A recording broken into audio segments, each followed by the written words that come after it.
There's been a lot of talk about the NFL season.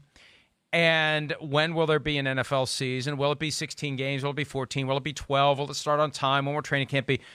There's also been plenty of talk about college football season. And Big Cat, I've been a believer that it's going to be very difficult for college football to proceed as scheduled for one very fundamental reason. The people who run college football still try to maintain the ruse that the players are student athletes. And if the campuses are shut down, if it's all online classes this fall, which I think there is a very good chance it will continue to be, how can you let the athletes into campus when the students aren't there? You're admitting to the world that these guys are just pieces of a billion-dollar machine. They're really not there to be students with sports as part of the extracurricular activity that makes them well-rounded. Not that anyone outside of that college bubble believes it, but they still want us to kind of think that they believe it. So I've been a believer that they can't play college football this fall unless all the campuses are open. And if they have to wait until the campuses are open, maybe they have to wait until the spring. And that was the idea that Chris Fowler of ESPN put out there yesterday. He says it's gaining momentum that college football 2020 could be played from February to May of 2021, which my first thought was I fell out of the chair. But then once you start thinking about it, it actually makes some sense. Okay, so how does it make sense? Because the one part I can't wrap my head around, and Stats actually just mentioned this in break, is what happens to the guys who are going to be draft picks in April of 2021 when they are then told they have to play a season right before the NFL draft? If you're Trevor Lawrence, are you sticking around? If you're one of these guys that's going to be a high draft pick, why would you risk it that close to the draft when you should be at the combine, when you should be running drills, when you should be getting ready to make millions and millions of dollars? So you're going to see a lot of high-level talent say, no, thank you, I'm not playing this season. And from that, and then just like in a pure, like, how are they going to figure out how to play this in the middle of the winter in a lot of parts of the country? I don't know, Mike. I mean, you tell me. How does this work? Well, because there's too much money at stake to not make it work. And if Trevor Lawrence says, I'm out, okay, Clemson says next man up, and people still tune in and watch the Clemson games on TV, with or without fans in the stands, right? It still may be no fans in the stands football from February to May, but there's too much money to not at least try it, but they can't try it until the campuses are open again. College football is the one thing where I cannot visualize it without fans. Even the NFL, I can kind of see like, all right, they might do this version where it looks weird, but it's in a practice bubble.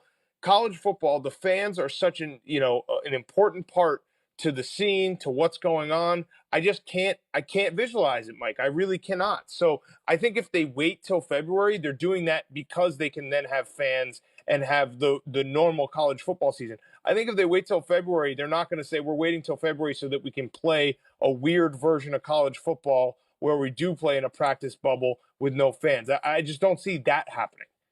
Well, but if that's all they can do, because we're into the third wave of the coronavirus, then that's what they will do because they want these games on TV and they want to make the money off of it. Now, does that mean every program will do it? It could be a truncated college football season. This wasn't something Fowler said. This is my twist on it, where it may just be the Power 5 conferences and nobody else who has this mini season just to get some of the big mammoo from ESPN come February of next year. It just shows you, look, the NFL can be blatant about its desperation to play games this year because that's what the NFL does. For college football, there is that facade that has to be maintained, that it's all part of the college experience, and they have to be very careful on how hard they push it. And they still need that money. It's going to destroy budgets if they don't have that money that comes from college football. And if you can't play this fall, then you play as early as you can. Here's the thing I have, because as it relates to the draft, I think they delay the draft to accommodate the end of the college football season because you want to let these guys finish and you want to play nice with college football, especially because they'd be abdicating September through December. We could have Saturday football, which I know you love, every week of the year if there's no college football. Think about that. 3 windows every Saturday for 17 weeks of NFL football to go along with the Sunday 3 windows. Mike, I do love Saturday football. It's called college football. But you love I don't. Saturday NFL football in December. You know what? I actually think that would be a bad move by the NFL to stretch it out in this case, because if you have teams playing in front of no fans and you have games like, what happens when the NFL stretches it out and they have bad games going on in a prime time slot on a Saturday? That's when people start complaining. That's when people stop tuning in. I know everyone always tunes into the NFL, but you see it with the Thursday night football. Whenever there's a weak Thursday night football game, you get that like uprising of there's too much football. And I disagree with it, but I think that stretching it out like that and having those solo games, like last year, or maybe it was the year before, where they consciously made the decision, we're going to make sure that our primetime games are great games. And we're going to focus on like putting out, the flex schedule that NBC has on Sunday nights makes it great towards the end of the season. I think if you start stretching it out and thinning it out, and you lose that red zone and you lose that, witching hour on Sunday, and now there's games all over the place, I think it would get a little dicey, especially if you're playing in front of no fans in a weird hybrid football.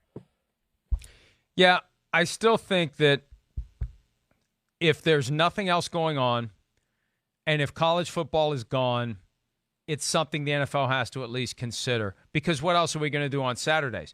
You have a captive audience.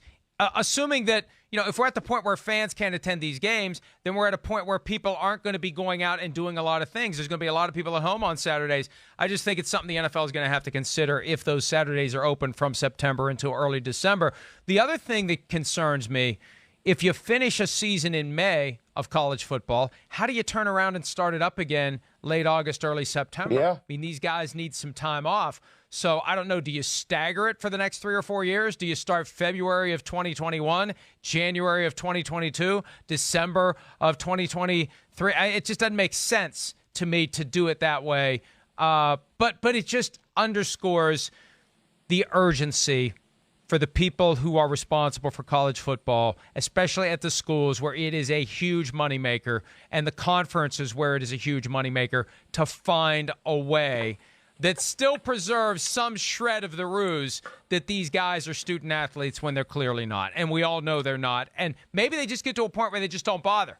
Like, let's just go ahead and admit it. All right, fine. We've been able to pull this off for the last 50 years, and everyone's made a ton of money except the players. And we're now willing to admit that, yes, they are just here to play football, and maybe we should pay them some money. Can we just go ahead and play college football now, even if the campuses aren't open? I don't know that I have any high degree of confidence that's going to happen, but maybe at some point somebody just finally cracks. Mike Gundy almost last week cracked and admitted that these guys are there to play football, and damn it, if they're not here, a lot of people are going to lose a lot of money. Not them, though, because they're not getting any money anyway.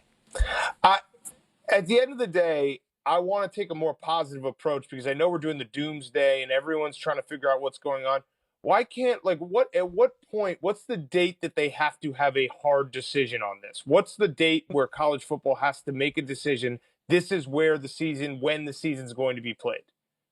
Chris Fowler said in making these comments about the possibility of February to May of 2021, he said that by the end of May, there has to be clarity. If you're going to have college campuses open, which you have to have if you're going to bring the players back, that is about the deadline. Already, the University of Oklahoma has said no on-campus events through July 31. That's bumping up as close as you possibly can to the start of your football training camp. So, yeah, by the end of May, which is really a long time from now. I mean, here it is, April 15th. We got a month and a half. But in the grand scheme, think about it. The last month and 4 days since March 11 feels like it's been a decade. So True. A lot's going to happen as it relates to the availability of antibody testing, the availability of more widespread testing to see whether or not people have it. I think by the end of May, you do have a pretty good feel for where this is all going to be, subject to the idea that it's all potentially going to change. I don't think this is a doomsday scenario. I think that there's a good chance by the end of May we won't be able to say the campuses are going to be open. And Big Cat, do you agree with me that if the campuses aren't open for the fall semester, you can't have the players on campus to play football? I'm not going to agree with that. I'm not. Well, I knowing the NCAA, I think they would go with the greedy route of like, hey, we don't care. They're essential. I really do. I really, really do. I think even if I think it almost would be even better if students were like at the campus, because then they can do like a quarantine bubble type of situation where everyone is basically separated on the team from the general student body. I don't know, Mike. For me, it's more like at some point we have to have some positive outlooks of let's just take this day by day and hope that we can figure some things out before the end of May, like you said, which I understand could be the deadline, and it makes sense that it's the deadline. But what's happening a lot in the media right now, I saw Sports Illustrated had the article where it was like 2022 isn't going to be until we have sports back. I don't know. It just feels like those fear stories have sold really well when we're talking about sports. I'm not talking about like the actual, hey, you should stay inside. Those are good. That's good that people are taking, the fear and understanding it and taking the precautions. But in terms of sports, let's just take a deep breath. I disagree. And hope they can I figure it disagree out. with you. I don't think these stories sell well. These are the stories that sports fans don't want to hear. They're going to plug their ears and say we're not listening. No, because every sports fan, every conversation you have with any sports fan right now, the first question asked, and I think where we they just lost basically Big Cat. say, there he is. "Oh, do we lose me? Am I here?" You're back. You're back. I was making a great point too. That was too bad. Oh, I'm sure you were. I'm sure you were. Every single conversation that you have right now, literally, I've had it a million times. When do you think sports coming back? When do you think sports are coming back? So any publication that can basically say this is when we think sports are coming back is going to be clicked on a million times over, and people are going to want to know. Sports Illustrated had an article where it was 2022 was the first time. I still clicked on it because I was like, what do they know that I don't know? Everyone's looking for answers that they don't have, that no one really has at this point. Right. And I think it's fair to take the position that we don't know, and we need to be thinking about every possible scenario. So when we do know, this is what we were talking about last hour. The NFL needs to have a plan for everything, not we plan to play. We have to plan for everything. And college football needs to plan for everything, and your plans become more crystallized once we know what the virus is going to allow us to do. But if you have a plan for every scenario, then you do find a way to play your games, with or without fans, with or without guys in the stadiums, they're in practice bubbles, with or without everybody going to Florida. Whatever it may be, we will have a plan in place so we're not rushing on the fly to come up with a plan once we know what the virus will let us do. And that's so critical. And I like the fact that college football is thinking about February to May, because that tells me they are actively planning this. And I just don't know that the NFL is actively planning to that same degree, but they should be, because ultimately the facts, the reality, the science are going to drive this, Big Cat. And the people who are responsible for the sports we want to get back to need to have a strategy that they can implement effectively and quickly to go along with whatever the virus tells us we're allowed to do.